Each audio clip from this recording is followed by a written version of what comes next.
김동연 강하게 안 했나? 지사의 김동연 지사님. 네. 예, 기자회견 어제 이제 오마이TV에서 직접 생중계했는데 이렇게까지 아니 그동안 압수수색을 경기도를 몇 번을 했는지 몰라요. 손으로 셀 수 없을 정도로 많이 했어요. 근데 또 합니다. 또 뭘 더 아니 법카에 대해서 가져갈 게 뭐가 더 있냐는 거예요. 그 기록 뭐가 뻔한 거 아니에요? 아니 이미 과거에 끝난 법카 사용이에요. 그럼 그 자료 가져가면 되지. 그게 무슨 뭘 더 할 게 있다고 아이고야. 압수수색을 또 합니까? 우선은 중요한 거는 뭐냐면 경기도에서도 얘기를 했지만 예. 전 지사의 배우자 관련된 법카를 이제 압수수색하겠다라는 건데 예. 중요한 건 새로 산 컴퓨터를 왜 압수수색합니까? 그러니까 최근에 구매한 새로 산 컴퓨터를 압수수색을 한다는 거예요. 진짜 어처구니가 네. 없습니다. 그것도 수사관 40명이나 참. 몰려와서. 아니 법관 수가 40명을 데리고 와가지고 뭘 압수수색을 그러니까 하겠다는 그러니까 그 남부청, 북부청이 또 있잖아요. 남부청이 네. 34명, 네. 북부청이 4명에서 36명, 4명 이렇게 40명이나 됐고요. 공무원 뭐 이렇게 23명을 압수수색하겠다 뭐 이렇게 막 얘기가 있었대요.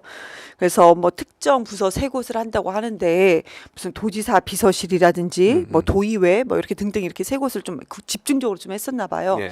뭐 도지사실도 당연히 들어가 있는 거고요. 중요한 것은 왜 새로 산 컴퓨터를 지금 압수수색을 합니까? 압수수색 쇼를 하는 거죠. 이건 이해할 수가 없어요. 왜 이러는 건지. 그런데 지금 윤석열 정권에서는 본인들이 압수수색을 하면은 뭐가 나올 거라고 생각을 하나 봐요. 근데 전 또 그 시점도 생각을 해요. 예. 김건희 씨 갑자기 압수수색이 떨어진 거잖아요. 예. 김건희 씨가 명품백을 받은 사실이 있죠. 물론 이것은 대통령실에 무슨 뭐 반품 보관함인가? 1년 넘게 1년 보관소. 가까이 반품 보관소에 보관하고 있다고 하지만 받은 거잖아요. 받은 거죠. 이거에 대해서는 오히려 저는 이거야말로 역풍불 거라고 생각을 합니다. 그래서 그런 것들을 좀 감추기 위한 아니면 법카가 요즘에 좀 잠잠해지지 않았습니까? 이 논란을 먼저 그 논란을 다시 한번 재생생하기 위한 그들의 입장에서는 예. 그런 취지가 아니었나 생각을 하는데 그런데 오히려 저는 역풍이라고 생각하는 게 보세요. 명품 그 손바닥만한 가방이 300만 원이에요. 근데 파우치. 손바닥만한 파우치가 300만 원이에요. 그런데 이것은 보도가 많이 되지가 않았음에도 불구하고 정치 저간여층도 저희 그 대전의 지역 보면 이제 여성들이 많잖아요. 예. 그 여성 학부모들 사이에서도 정치 완전 저간여층인데 이 사실을 알고 있습니다. 이렇게 그들이 말하는 레거시 미디어에서 보도가 안 됐다라고 하지만 공영방송 보도가 안 됐다라고 하지만 MBC에서 보도 못 해가지고 장 기자가 나온 거잖아요. 그럼에도 불구하고 이거는 아주 간단한 겁니다. 이렇게 많이 알아요. 비교가 될 겁니다. 그런데 또 여기서 더 구체적으로 들어가면은 디올이 저 그렇게 비싼지 몰랐어요. 근데 저도 어제 지역 주민들한테 들었던 얘기예요. 예. 지역의 여성분들한테 유권자, 여성 유권자 그분들이 뭐 민주당을 쪽 찍었는지 모르겠어요. 예. 근데 그분들이 뭐라고 했냐면 예. 디올이라는 것은 조만한 가방에 600 정도 한대요. 손바닥만한 원래 가방이. 근데 그것은 파우치니까 300 정도 한 것이다. 그러니까 그렇게 저렴한 것을 가지고 갔기 때문에 김건희 씨가 재떨이에다 침대 뱉고 그랬지 않았느냐 기분 나빠서 이런 얘기를 제가 중요한 것은 김건희 씨의 행동을 얘기하는 것이 아니고 예. 그분도 그 보도를 듣고 얘기하는 거예요. 중요한 것은 정치 저간여층도 이걸 너무나도 안다는 거죠. 그러면 비교군이 생기는 거 아니겠습니까? 지금 몇만 원짜리의 법카가 이슈를 검사들이 그것도 국민 세금으로 검사들이 이제 본인들이 압수수색 국민 세금 다 들어가는 거잖아요. 그러면서 40명씩이나 넘게 경기도청을 압수수색을 합니다. 법카 때문에. 근데 김건희 씨는 그 명품 가방을 받음에도 불구하고 압수수색은커녕 수사조차도 아무것도 이루어지지 않습니다. 저는 이것이 오히려 더 상반돼서 역풍은 국민의힘이나 윤석열 대통령 쪽에 역풍이 더 불 거라고 생각을 합니다. 지금 말도 안 되죠. 왜 새로 산 컴퓨터를 왜 압수수색을 합니까? 쇼죠. 쇼도 이런 억지 쇼가 어디 있습니까? 그러니까 이미 이와 관련해서 압수수색이 여러 번 이루어졌었고 경기도청을 압수수색한 게 지금 수차례예요. 정말 손으로 제가 꼽을 수 많죠. 없다고 말씀드릴 정도로 많이 했어요. 근데 뭘 더 가져갈 게 있다고 압수수색을 하냐고요. 최근에 일어난 사건도 아니고 이미 몇 년 전에 종결된 사안이에요. 그러면 그때 있었던 기록은 이미 그 전에 압수수색에서 가져갔겠지. 뭘 더 가져가겠다고 오는지 난 이해를 잘 못하겠는데 말씀하신 것처럼 이게 이슈화하고 이게 한번 또 압수수색한다고 이러면 이게 상기가 되잖아요.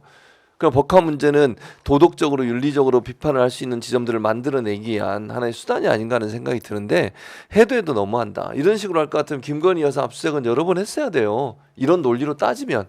그러지 않습니까? 지금 말씀하신 것처럼 그게 만약 이제 받은 게 사실로 확인되고 그렇다고 하면 거기에 대해서 어떤 일이 있었는지를 조사해봐야죠. 수사도 안 하고 조사도 안 하잖아요. 만약 이게 민주당의 누군가가 연관된 일이랬으면 이렇게 했겠습니까?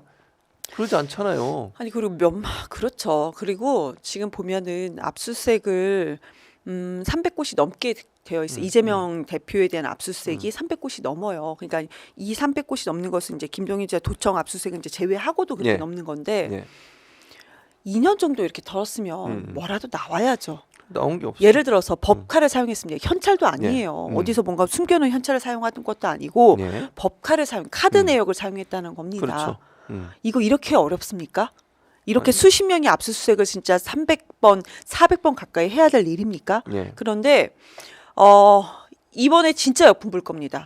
국민들 아세요. 이제 그만 좀 하라고 하십니다. 알겠습니다. 네, 이게 그렇게 어려운 건가요? 압수수색해서 이제 법카 그 사용 내역이 뭐 그거 밝혀내는 것이? 아니 어렵지 않죠. 그리고 저는 아까도 얘기했지만 이미 여러 차례 했기 때문에 관련된 자료들이나 이런 증거들이 다 압수됐다고 생각해요. 뭘 더 압수수색을 하는지는 이해를 도저히 못하겠어요. 아니 압수수색을 됐으면 지금 윤석열 정권에서 윤석열의 검찰들이 이렇게 압수수색을 하는데 뭐라도 나왔으면요 보도가 분명히 됐습니다. 안 나왔으니까 보도를 안 하고 계속 그렇죠. 압수수색 쇼만 계속 반복하고 하는 건데 이것도 몇 수십 번 했으면 그만해야 되는데 이건 몇 수백 번을 합니다. 맞아요. 네, 몇 수백 번을 해요. 이거는 참 어떻게 이런 후한무치가 있나라는 생각이 드는 건데요. 그냥 사람이길 포기했거나 아니면 국민을 정말로 사람으로 안 보거나 둘 중에 하나가 아닌가 생각을 합니다. 있을 수가 없는 일이 얼마 전에 이제 그 서울의 봄 저는 못 봤는데 네. 이 얘기가 영화 얘기 많이 나오잖아요. 네, 요즘 많은 많이 분들이 그 나오죠. 영화 나오고 나서 그런 얘기를 해요. 지금 윤석열 정권은 그때보다 더한 것 같다. 그때보다 더하다. 국민들의 정치에 대한 어떤 수준이라든지 민심의 수준이 상당히 올라갔음에도 불구하고 지금은 무시해도 너무나도 많이 크게 무시하고 있다라는 거예요. 네. 그래서 탄핵 얘기도 지역에서도 벌써부터 나오고 있습니다. 탄핵 얘기가요. 그러니까 충청권에서 탄핵 얘기가 나온다는 건 상당히 조심스러운 일입니다. 네, 상당히 왜냐면 충청권에서는 지금 우리가 그 대선이나 지선 보면은 뭐 지도 나오잖아요. 충청도는 전부 다 빨간색이어서 거의 대부분이 그럼에도 불구하고 예. 탄핵 얘기가 나오고 있어요. 왜 그럴까요? 이런 것들이 하나하나서 누적되고 있는 거죠. 근데 지금 윤석열 대통령의 지지율이 30% 중반에서 조금 넘어가는 것으로 나오기는 해요. 요즘 최근 거는 나오긴 한데 그것도 전체가 다 그런 건 아닙니다. 유난히 튀거나 유난히 잘 나오는 여론조사에서 좀 그렇게 나오고 있는 상황인데요. 그렇게 그것도 저는 좀 의심스럽기는 합니다. 그렇지만 거기까지 더 나가지는 않을게요. 근데 제가 느끼는 민심은 충청권에서조차도 지금 압수수색 얘기는 아직까지는 모르시더라고요. 소식은. 이 소식은 몰랐는데 저는 어제 얘기가 나왔으니까. 네. 그런데 지금 국정 운영 그리고 경제에 대해서 어려움 그리고 국민 세금으로 지금 해외 순방 다니고 있는 거 부산 엑스포 이렇게 된 거. 근데 부산 엑스포가 완전히 참패를 했음에도 불구하고 대통령이 어떻게 대노할 수 있느냐. 그런 국정 운영을 누가 하는 것이냐. 대통령의 눈과 귀를 다 가린 사람은 누구냐. 이런 얘기가 지금 다 나오고 있다라는 겁니다. 맞아요. 그래서 그런 부분들 때문에 도리의 역풍을 맞을 거다. 이경 부대변인 그렇게 네, 예측을 그렇게 해주셨습니다. 생각합니다. 예.